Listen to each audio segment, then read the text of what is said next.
ইরানে পারমাণবিক স্থাপনায় হামলা হলে শুরু হবে সর্বাত্মক যুদ্ধ, হুমকি ইরানের। ইরানে পারমাণবিক স্থাপনায় কোনো রকম হামলা হলে সর্বাত্মক যুদ্ধকে উস্কে দেবে তা ইরানের পররাষ্ট্রমন্ত্রী আব্বাস আরাকচি আল জাজিরাকে বলেছেন। যদি যুক্তরাষ্ট্র বা ইসরায়েল ইরানের বিরুদ্ধে কোনো হামলা করে তাহলে তাৎক্ষণিকভাবে এবং সুচিন্তিত জবাব দেওয়া হবে। এমন হলে ওই অঞ্চল সর্বাত্মক যুদ্ধে ডুবে যাবে বলে সতর্ক করেন তিনি। কাতার সফরকালে আল জাজিরার আরবি বিভাগকে সাক্ষাৎকার দেন আরাকচি। এতে তিনি সতর্ক করেন যে ইরানে পারমাণবিক স্থাপনায় সামরিক হামলা হলে তা হবে ইতিহাসে যুক্তরাষ্ট্রের সবচেয়ে বড় ভুলগুলোর অন্যতম।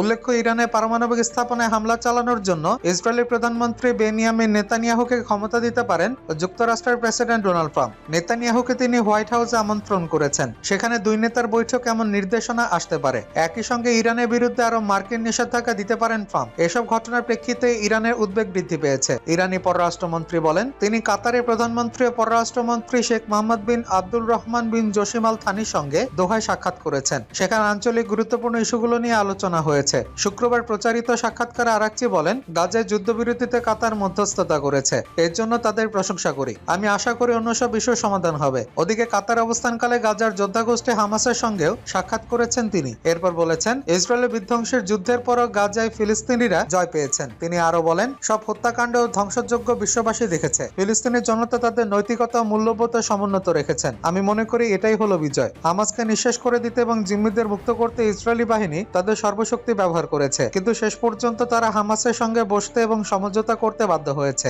এটাই হামাসের বিজয়। উল্লেখ্য, 2023 সালে 7 অক্টোবর থেকে কমপক্ষে 47,460 জন ফিলিস্তিনিকে হত্যা করেছে ইসরায়েল। এর মধ্যে বেশিরভাগই শিশু ও নারী। তারা আহত হয়েছে কমপক্ষে 1,11,580 জনকে। ইসরায়েলে হামলায় গাজা উপত্যকার প্রায় পুরোটাই ধ্বংসস্তূপে পরিণত হয়েছে। কমপক্ষে 23 লাখ গাজাবাসী বাস্তুচ্যুত হয়েছেন। আর যুদ্ধে গাজা স্বাস্থ্য ব্যবস্থাকে লক্ষ্য করে বিশেষত হামলা চালিয়েছে ইসরায়েল। যুদ্ধে গাজা স্বাস্থ্য ব্যবস্থাকে লক্ষ্য করে বিশেষত হামলা চালিয়েছে ইসরায়েল। পাশাপাশি সিরিয়ার পরিবর্তিত পরিস্থিতির বিরুদ্ধে তারা হামলা চালিয়েছে। আরাকচি বলেন, সিরিয়ায় সমাজের সব পক্ষের জনগণের অংশগ্রহণ আছে এমন একটি সরকার গঠনকে সমর্থন করে ইরান। তিনি আরো বলেন, ইরানের লক্ষ্য হলো সিরিয়ায় স্থিতিশীলতা এবং দেশটিতে ঐক্য বজায় রাখা। সিরিয়ার জনগণের বেছে নেওয়া এবং সমর্থিত যে কোনো সরকারকে আমরা উৎসাহিত করি। সিরিয়ার জন্য শান্তি ও নিরাপত্তা প্রত্যাশা করি আমরা। সীমাহীন উত্তেজনা ও জাতিগত সহিংসতার উচ্চভূমি হিসেবে আমরা সিরিয়াকে দেখতে চাই না। এসব উত্তেজনা সংঘাত অব্যাহত থাকলে সেখানে সন্ত্রাসীদের নিরাপদ স্বর্গ হয়ে উঠবে এবং সিরিয়ার অস্থিতিশীলতা পুরো এলাকা ছাড়িয়ে যাবে।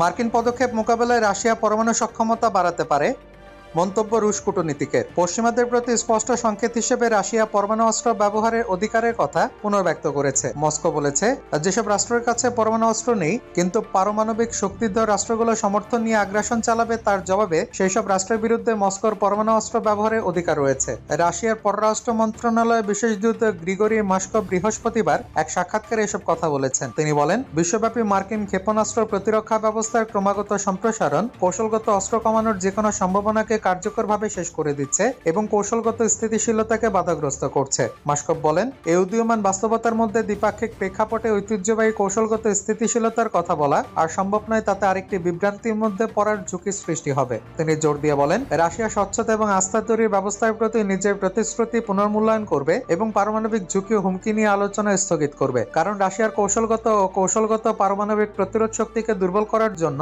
পশ্চিমাদের নিরলস প্রচেষ্টার মধ্যে এ ধরনের আলোচনা অর্থহীন হয়ে পড়েছে। মিয়ানমারে সেনা অভ্যুত্থানের 4 বছর, নির্বাচন প্রস্তুতিতে বাড়ল জরুরি অবস্থা। সামরিক অভ্যুত্থানে নোবেলজয়ী অং সান সু চির সরকারকে ক্ষমতাচ্যুত করার 4 বছর পূর্তির আগের দিন মিয়ানমার জুড়ে জরুরি অবস্থার মেয়াদ আরো 6 মাস বাড়ানোর ঘোষণা দিয়েছে ক্ষমতাসীন জান্তা। শুক্রবার দেশটির রাষ্ট্রীয় গণমাধ্যম জরুরি অবস্থা বাড়ার এই খবর দেয় বলে জানিয়েছে বার্তা সংস্থা রয়টার্স। 4 বছর আগে 2021 সালের 1 ফেব্রুয়ারি দক্ষিণ পূর্ব এশিয়ার দেশটির সামরিক বাহিনী নির্বাচিত সরকারকে উৎখাত করে ক্ষমতা দখলে নিয়েছিল, যা দশককালের টালমাটাল গণতন্ত্রকে আস্থা ঘুরে ফেলে মিয়ানমারকে আরো অরাজক পরিস্থিতির দিকে ঠেলে দিয়েছে। ক্ষমতাসীন জান্তা এবছর দেশটিতে নির্বাচন আয়োজনের পরিকল্পনা করছে। তবে এই আয়োজন শেষ পর্যন্ত প্রক্সিদের সাহায্যে জেনারেলদের ক্ষমতাকেই সুসংহত করবে বলে আশঙ্কা সমালোচকদের। সফলভাবে নির্বাচন আয়োজনে আরো বেশ কিছু কাজ বাকি। বিশেষ করে একটি অবাধ সুষ্ঠু নির্বাচনের জন্য এখন স্থিতিশীলতা ও শান্তি দরকার। আর জরুরি অবস্থার মেয়াদ বাড়ানোর ঘোষণা দিয়ে টেলিগ্রাম চ্যানেলে এমনটাই বলে রাষ্ট্র পরিচালিত গণমাধ্যম এমআরটিভি। নির্বাচনের তারিখ এখনো ঘোষিত হয়নি, তবে জান্তা তার পরিকল্পনা নিয়ে এগিয়ে চলছে। একদিকে তারা দেশ চালাতে হিমশিম খাচ্ছে, বাড়ছে, অন্যদিকে দেশের বিভিন্ন অংশে সশস্ত্র বিদ্রোহীদের দুর্বার প্রতিরোধের মুখে পড়তে হচ্ছে তাদের। 2021 সালে নির্বাচিত সরকারকে উৎখাত করে সামরিক বাহিনী ক্ষমতা দখলে নেওয়ার পর মিয়ানমার জুড়ে তরুণদের নেতৃত্বে যে তুমুল আন্দোলন গড়ে উঠেছিল, জান্তা তা কঠোর হাতে দমন করে। এর প্রতিক্রিয়ার পরে দেশ জুড়ে সশস্ত্র বিদ্রোহ দানা বাঁধে। পুরো ফিলিস্তিনের মুক্তি এখন নাগালের মধ্যে, মন্তব্য হামাস নেতার। ফিলিস্তিন ইসলাম প্রতিরোধ আন্দোলন হামাসের রাজনৈতিক শাখার উপপ্রধান খলিল আল হাইয়া বলেছেন, দখলদার ইসরায়েলকে পরাজিত করা এখন সম্ভব এবং পুরো ফিলিস্তিনের মুক্তি এখন নাগালের মধ্যে। শুক্রবার দেওয়া এক বক্তৃতায় তিনি আরো বলেন, আমাদের জনগণ এবং তাদের সাহসী প্রতিরোধ গৌরবময় আল আকসা ফ্লাড যুদ্ধের মধ্য দিয়ে তাদের লক্ষ্য অর্জন করেছে। খলিল আল হাইয়া বলেন, এর মধ্যে প্রধান হলো দখলদার ইসরায়েলকে অপমান করা হয়েছে, আল্লাহর ইচ্ছায় তাকে মাটিতে নামিয়ে আনা হয়েছে এবং রাষ্ট্র ও সেনাবাহিনী আর দুটিকে অজেয় শক্তি হওয়ার মিথকে ধ্বংস করে দিয়েছে। তিনি বলেন, এখন যুদ্ধ বন্ধ হয়েছে এবং মাটি স্থির হয়ে গেছে। তখন প্রতিরোধকামী দলটি আনুষ্ঠানিকভাবে বেশ কয়েকজন সিনিয়র কমান্ডারের শাহাদাতের কথা ঘোষণা করার সিদ্ধান্ত নিয়েছে, যারা এই পবিত্র ভূমিকে তাদের বিশুদ্ধ রক্ত দিয়ে সিক্ত করে গেছে। খলিল আল হাইয়া বলেন, এই নেতারা তাদের কর্তব্য পালন করেছেন এবং নতুন প্রজন্মের দৃঢ়চেতা নেতাদের কাছে সংগ্রামের পতাকা তুলে দিয়েছেন, যারা আল কুদস এবং আল আকসার দিকে যাত্রা অব্যাহত রাখবেন, মহান প্রত্যাবর্তনের পথ প্রশস্ত করবেন। তিনি আরো বলেন, রহমতের প্রতিরোধ আন্দোলন সবসময় শাহাদাতের অগ্রভাগে ছিল, একই বাংকারে আমাদের জনগণের পাশে দাঁড়িয়েছিল, তাদের ত্যাগ আমাদের সাথে ভাগাভাগি করে নিয়েছে। খলিল আল হাইয়া বলেন, আমরা এই মহান নেতাদের বিদায় জানাই, যাদের সাথে আমরা বহু বছর ধরে বসবাস করেছি এবং কাজ করেছি। গাজায় শান্তি নয়, ট্রাম্পের কাণ্ডে নতুন যুদ্ধের শঙ্কা।